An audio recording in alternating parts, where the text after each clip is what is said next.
Whenever there's something wrong, it just would not allow you to drive Pilot. There is no need for a driver. What we use is like 3 main sensors to do that. We have a LiDAR sensor that is new.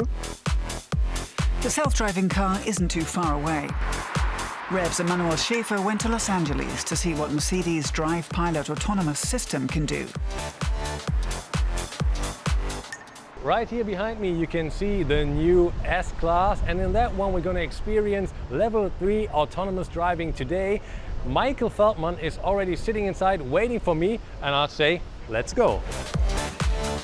There are 5 levels of autonomous driving. Level 1 is the most basic, with minimal steering, braking and acceleration assistance. And Level 5 is fully autonomous, with no driver input, tech that right now is mere science fiction.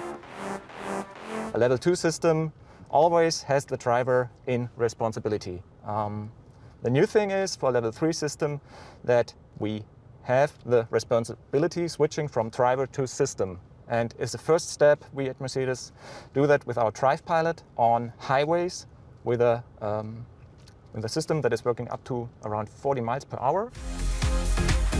They aren't the first, though. In 2021, Honda started to sell an approved Level 3 traffic jam assistance system, although only in Japan. There are a lot of sensors and everything involved. What is there that you have to have if you want to achieve like autonomous driving? Yeah, so the sensor set, just give me a second, we have an emergency vehicle coming up. That, by the way, the system, would it detect a thing like that? Exactly. If we are on the highway and the system is switched on in a traffic jam, it would be able to detect emergency vehicles, either by siren or by the light. And it would then give back responsibility to the driver. So it has to switch off in that case. The vehicle's ability to give control back to the driver during an emergency is a legal requirement in Germany. What we use is like 3 main sensors to do that. We have a LiDAR sensor that is new, and we also have, as we did in Level 2 systems, radar sensors and a stereo camera in the front. The autonomous system processes all data within a fraction of a second. In the event of a component failure, and if the driver doesn't take back control of the vehicle, the car will automatically perform a safe stop and alert emergency services. However, the autonomous driving system isn't reliant on just sensors. This is more or less also one of the main differences between Level 2 and Level 3, that we not only believe the sensors that are looking outside, but we also know via GPS and a very precise map where we are. And so this gives us redundancy, and so we can make sure that the vehicle does what it needs to do. Inside the vehicle, we have a camera that is looking into the face of the driver to make sure that he is always capable of taking over the driving responsibility again. Mercedes is the first German car maker to receive approval for its autonomous tech. It can now sell its system in the new S-Class and all-electric EQS. So in vehicles that have Level 2 systems on board, you also need kind of an event data recorder to be able to see afterwards or analyze afterwards what really happened in that situation. The system has not only redundant sensors, but also the system is set up completely redundant in means of redundancy in the steering, in the braking system, in the power supply, just to make sure that we at all times are able to get into a safe state. And that would mean giving back the task to the driver in time, or if that is not possible, for example, stop the vehicle in a safe manner. We are now at kind of the limit. We're exactly at 40 miles per hour, and I switch it on with one press on that button on the steering wheel. I have to agree, and now we are going in Drive Pilot mode. And this is right, kind of the speed where we cannot go faster with that system. As you can see, our lead vehicle is still visible, and now we get a new lead vehicle. They are driving around us a little bit because we are not as quick as the other ones. So right now I don't have to do anything. I'm just here as the, let's call me safety driver for now. And the system can handle cut-ins, as you also can see on the display.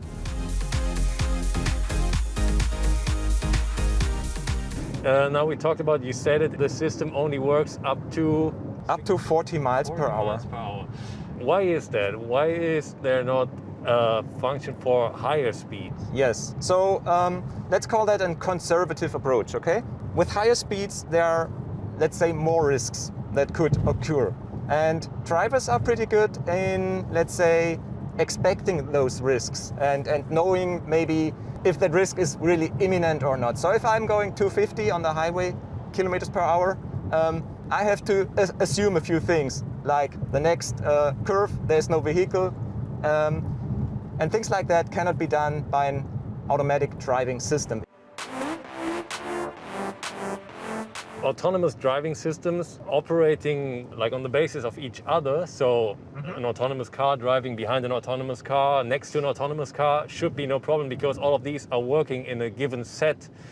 But an autonomous system driving next to a driver, because we all know a lot of people and we see them every day that drive and that do things in their car that you would not expect and that you cannot expect the system to expect. Right, and that makes it so hard, and maybe that is also one of these additional, let's say, points why the speed is at 40 and why we do that in a traffic jam. Still, Mercedes is continuing to develop a system in the hopes that it might someday be used at higher speeds too. What I was wondering about, as you said earlier, there are a lot of sensors, a lot of things working together, and everyone knows at home, for example, their Wi-Fi that stops working or is working badly when the microwave is on, or because the moon has gotten into the way of Mars and things like these.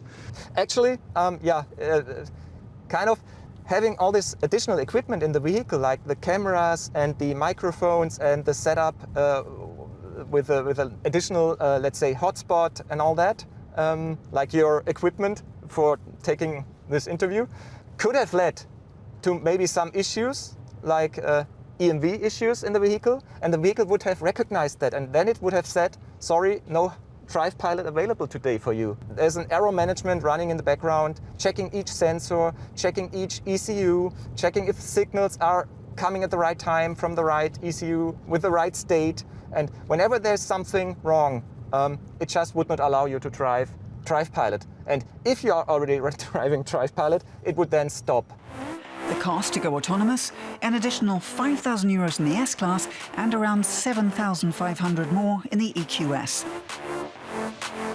Automated driving is not only cars on the road, but it's also cars in parking garages that are especially made for that. And for that, Mercedes is already on level 4, so the car is able to drive all on its own. There is no need for a driver, and we're going to check that out right now. Automated valet parking, or AVP, allows drivers to drop off their car at special zones and have it find a parking spot all on its own, at the touch of a button. But for this to happen, the car needs to be autonomous, of course, and the infrastructure around it needs to be completely connected. Think cameras, sensors, and more. Only then can the vehicle get the information it needs to find a spot and park itself. In July 2019, Bosch and Mercedes received a permit to test AVP tech in the E-Class in a parking garage at the Mercedes-Benz Museum in Stuttgart. Now, 2 years on, the S-Class is the first production vehicle to feature AVP technology, enabling it to park without a driver. But using the tech in real life depends on the availability of garages with the right infrastructure, and on lawmakers giving AVP the green light. The fully self-driving car might be a while away, but autonomous tech is already here, with Drive Pilot available in Germany as of May 2022.